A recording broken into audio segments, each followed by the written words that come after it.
Hello, my name is Michael, and today I'm going to read to you a book, The Tao of Chess.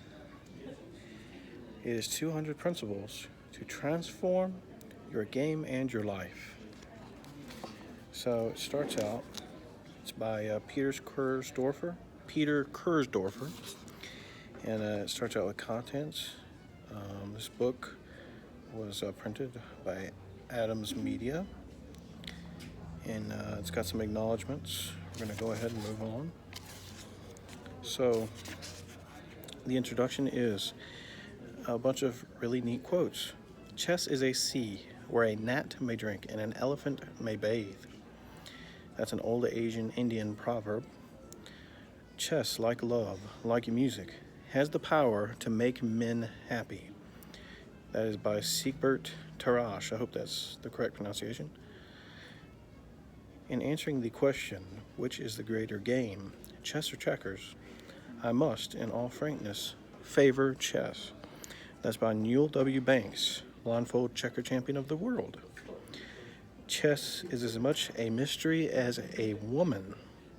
CJS Purdy. And that's kind of true. Others may talk of the round table with its 50 knights, but I greatly prefer the square table with only 4 knights. Willard Fisk. Now, Tao, it's a Chinese concept. It basically means the way. The way, it advocates selflessness, like simplicity, and Tao is a method of, or perhaps a set of guidelines for attempting to reach the truth at a progressively deeper level. The seeking brings us closer to understanding whatever we're dealing with.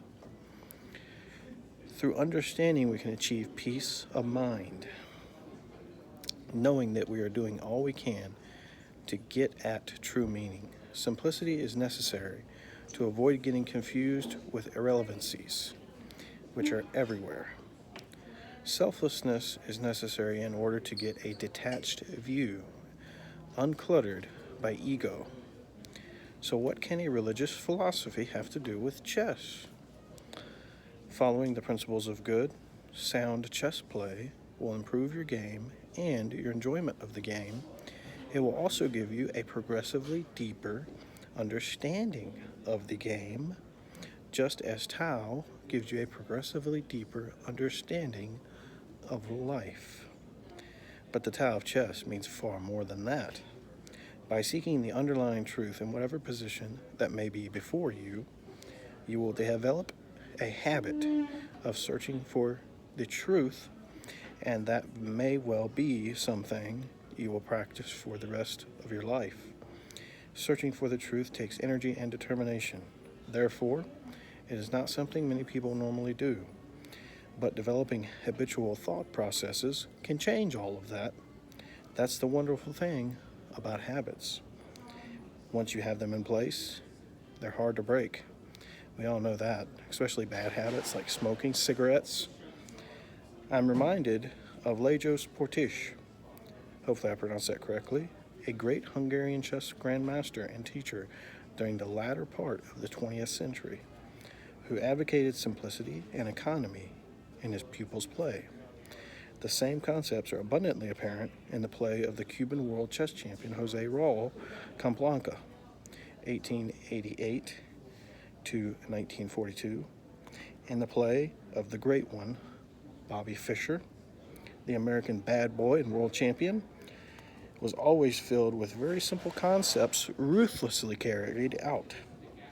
For instance, Fischer played black against Anthony Sadie in a 1963 New York City encounter when the following position appeared on the board. Let me show you the board.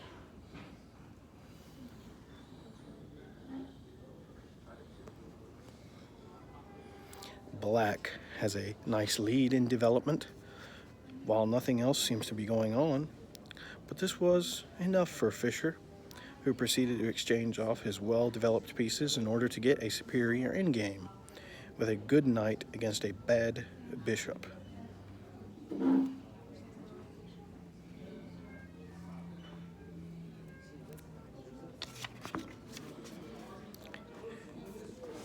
Fischer went on to win the ending by cutting out a lot of unnecessary complications and getting to the core of the position. Fischer managed to get an easy in-game win. Anytime there is a clear path ahead, travel down it without getting distracted by irrelevancies, and you will reach your goal. Many of the principles of good chess play seem quite simple on the surface. Bring out a new piece with each move, nail down a weakness, and then attack it. Passed pawns have a lust to expand, all very obvious when we think about them, when we stop to think about them. This is often the hallmark of a profound truth, something that becomes obvious when stated in simple terms. Many of the principles in this book may seem contradictory. Chess is fantastically complex. If you come to appreciate the underlying idea behind each principle and the special characteristics of the position before you, these contradictions can be sorted out and understood. One example should illustrate how you reconcile such internal contradictions. The Ruy Lopez exchange variation begins e4, e5, knight f3, knight c6, bishop b5, a6, bishop takes c6.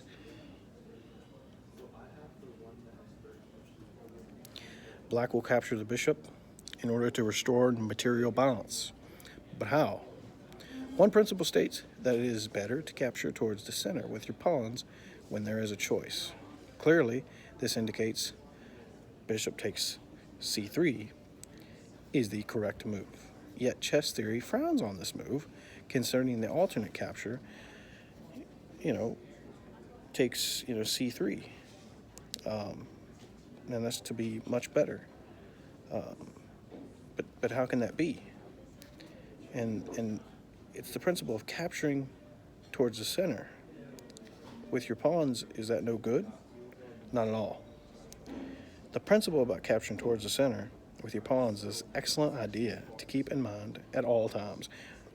The center squares, the center squares are simply more important than other squares most of the time. Therefore, controlling these squares in any way you can, such as capturing towards the center, is usually desirable. But sometimes another principle may conflict with the principle of capturing towards the center, and you have to decide which is the more appropriate principle. In this case, a glance at the figure reveals Black's major problem in the position. He's behind in development. White has 2 pieces out and about, while Black has none. Of course, Black is about to capture one of those pieces. Still, it will then be White's move, and he's free to develop yet another piece. Developing a new piece with each move is an underlying idea behind many principles, such as don't move the same piece twice in the opening if you can help it. In the endgame principle, the king's fighting piece. He's a fighting piece, Use it. This development principle is simply more important in the figure than capturing towards the center. By recapturing with D, the pawn, by recapturing c3, D takes c3, the D pawn. Black opens up the D file for his queen, and c8, h3 diagonal for his bishop. Thus, the capture away from the center helps Black to catch up in development quicker. And, that turns out to be more important in this specific situation. In fact, since the D file is open to Black's queen, and the squares d4 and d5 are on that file, you can even see how Black is actually controlling more center squares in this case, with the away from the center recapture. By leaning to choose between the principles of good chess play in a given situation, you may well improve or learn to enjoy other aspects of life more as well. Chess is, after all, a competition with strict rules like many sports and games, also like in finance, business, or law. And who doesn't want to know the profound truths at the bottom of that, which directly affects him? This book is divided into 2 sections, encompassing technical matters and human matters. Together, the 200 principles in this book lead the way to the deeper truths of chess. Part 1, Technical Matters. Chess involves a lot of technical material. A player has to be able to define en passant and know how a bishop moves, what checkmate looks like, and what an exchange is worth. For instance, these technical details. These technical details should be second nature for anyone interested in getting the most out of the game. The most difficult part for humans is, strangely enough, the easiest part for computers. And I'll tell you what it says, because I've read this book 100 times. It's looking into the future. And that is true, looking into the future. What does the position after a series of moves look like in comparison to the position you see before you? Accurately visualizing the positions and then assessing their relative merits while looking at another position is a difficult but not impossible exercise. These are principles that will help you here, but they involve doing hard work. Then again, if chess were easy, nobody would bother to spend time play it, or they wouldn't bother to read, or write books about it. Chapter 2, the board. How well do you know the playing field? The chessboard is a big square consisting of 64 smaller squares lined up in rows of 8 by 8. 32 or half of these squares are light, and the other 32 are dark. The lines made up of 8 squares in a row along the vertical direction of the board are called files. These are lettered. Those along the horizontal direction of the board are called ranks. These are numbered. The diagonal lines, made up of varying numbers of squares touching at the corners, are all made up of squares of one color. Principle 1. If you control more than half of the squares on the board, you have an advantage. The first principle is quite obvious. Once you realize that controlling squares means that any enemy piece or pawn that trespasses on those squares is vulnerable to capture. But there's more to dominating the board than possessing an advantage in space. Controlling more squares is fine, surely, but how many more squares and what exactly do we mean by controlling? Is it enough to have a bishop oversee a square, or do we need a pawn? Does occupying a square with a piece or pawn constitute control? The answers to all these questions depend on the position at hand. If they were that easy to answer in general, there would be no need for the literally millions of chess books on the market, or for the hundreds, perhaps even thousands of games played every day. Your control must also be enduring to give you an advantage. For instance, after e4, knight f6, e5, knight d5, and then d4, the Alekhines defense, white controls the center. For now, but after black plays moves such as d7, d6, and knight b8, c6, and perhaps g7, g6, and bishop f8, g7, white's center will come under a powerful attack, and it won't be so clear who controls the center after all. It's inescapable. If you want to know whether you really control more squares than your opponent, you have to look into the future a bit. You simply cannot separate the elements of time in chess from other elements such as the control of squares. A politician running for office needs to control more than half the votes in order to be elected. This flows from the same principle. Wolves and other wild animals probably understand this concept better than most humans, other than politicians, do. They know about the importance of territory, which is their version of squares. Principle 2. A knight on the rim is dim. I always say this. Knights on the edge getting a wedge. Well, it says here, grim. A knight on the rim is grim. This is a profound bit of advice I probably first came across in the writings of Fred Reinfeldt. It is a very specific statement that is meant to incorporate much more than it actually says. Perhaps a better way to state this principle is pieces that have few squares in their sight are not very useful. This applies not only to knights on the edge of the board, but also to bishops encumbered by their own pawns, and rooks stuck in the corner without any opening or even half-open files available. This is really a mobility principle. Knights are usually poor on the side of the board because they don't have many places to go from there. By understanding this underlying truth, you will be able to spot instances where this specific guideline isn't operative, and another principle may carry more weight. The following figure shows the truth of this principle. It's black's move. Although it is black's move, there's really nothing she can do to thwart white's plans.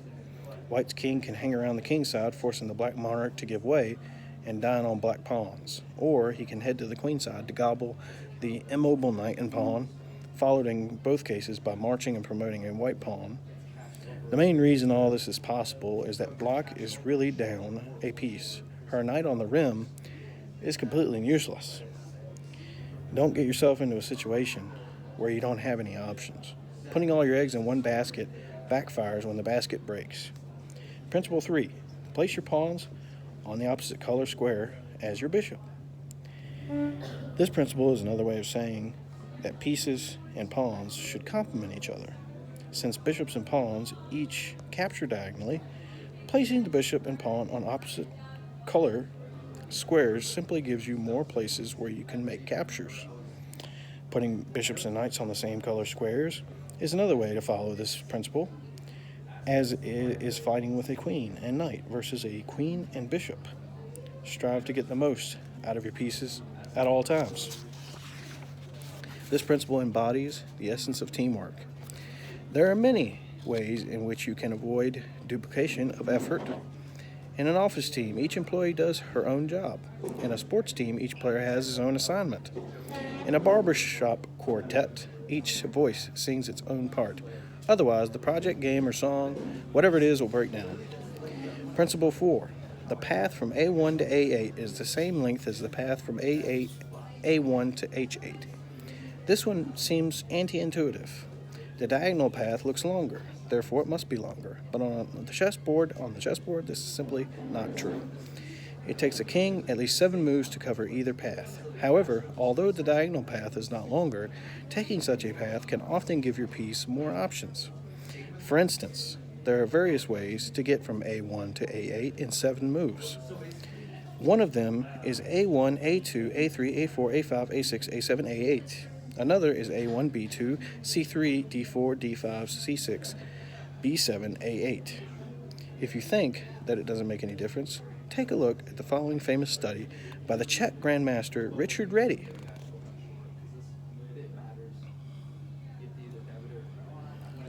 Black's task looks impossible at first glance, but it comes in 2 parts, and that is the key. One task is to catch the A pawn. This task is impossible by itself. The other task is to promote the F pawn safely.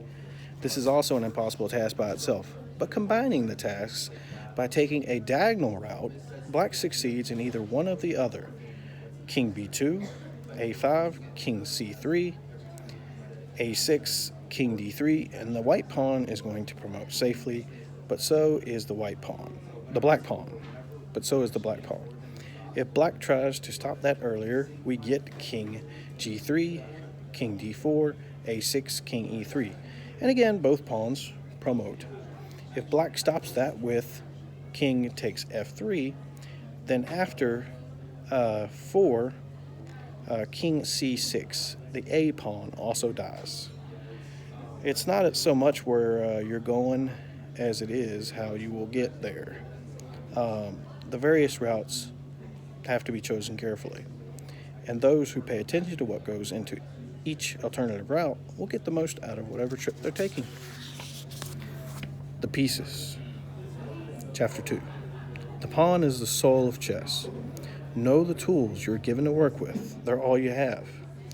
The pieces and pawns. Pawns are not considered pieces, come in 6 types, and each of them has peculiarities that you should be aware of.